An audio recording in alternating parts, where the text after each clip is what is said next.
के उप मुख्यमंत्री केशव प्रसाद मौर्य जिस वक्त हमारे साथ हैं। केशव जी, जिस तरीके से हम आज देख रहे हैं ट्विन टावर थोड़ी देर में ध्वस्तीकरण उसका होने वाला है, आपने उसमें कहा कि समाजवादी पार्टी की सरकार का भ्रष्टाचार है ये, इसको सर कैसे देखते हैं और क्या कहना है? क्योंकि एक लंबा समय लगा उसको बनने में और उसके बाद फिर आपकी भी सरकार रही। नहीं, देखिए, जांच हमारी सरकार के समय शुरू हुई और उसके बाद उसके ध्वस्तीकरण के आदेश माननीय न्यायालय के, माननीय सर्वोच्च न्यायालय के आदेश के क्रम में हुआ है।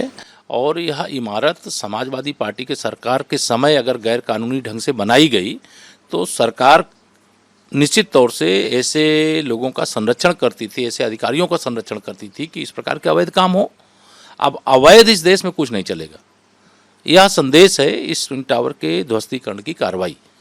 और समाजवादी पार्टी के मुखिया श्री अखिलेश यादव जी को, चूँकि उस समय वह मुख्यमंत्री थे जब यह इमारत का निर्माण हुआ है, और पूरी पार्टी को इसका जवाब देना चाहिए कि इस प्रकार का भ्रष्टाचार उन्होंने क्यों होने दिया था, कारण क्या था, कैसे ये भ्रष्टाचार हो गया, और अगर ये भ्रष्टाचार हुआ तो उस भ्रष्टाचार को होने देने के लिए कौन दोषी है। और इस प्रकार का भ्रष्टाचार करके अगर राज्य करना चाहते हैं तो इसीलिए जनता ने इन लोगों को सत्ता से बेदखल कर दिया है। पर इसमें एक बड़ा सवाल ये खड़ा होता है क्योंकि अधिकारियों की देखरेख में तमाम चीज़ें होती हैं और वहाँ की बात नहीं की जाए, तमाम जगहों पर ऐसा होता है कि जो प्राधिकरण है वो इस तरीके की चीज़ें करते हैं, उन पर कैसे नकेल कसी जाए? नहीं, देखिए, ये एक संदेश है, नकेल कसने का ही संदेश है कि अवैध रूप से अब अधिकारी करेगा तो वह भी नहीं बचेगा, बिल्डर करेगा वह भी नहीं बचेगा, और वैध रूप से करना चाहिए। लोगों के जीवन की सुरक्षा का सवाल है।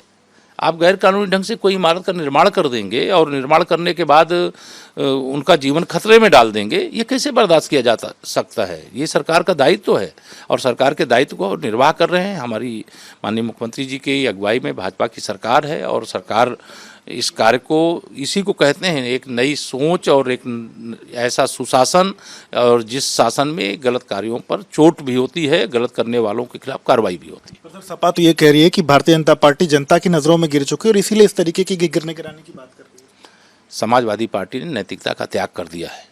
अगर उनके अंदर नैतिकता होती तो इतने बड़े भ्रष्टाचार के लिए उनकी सरकार के समय हुआ था, वह क्षमा मांगते और कि हमसे गलती हुई, हमारी सरकार के समय हम सरकार चलाने लायक नहीं थे, हमको सरकार जनता ने दे दिया, इसीलिए उनको सरकार से बाहर कर दिया जनता ने। बहुत शुक्रिया बात करने के लिए। तो आप सुन रहे थे केशव प्रसाद मौर्य जी को, जो रिपब्लिक से बातचीत। वीडियो जर्नलिस्ट जितेश अवस्थी के साथ विवेक रमन, लखनऊ।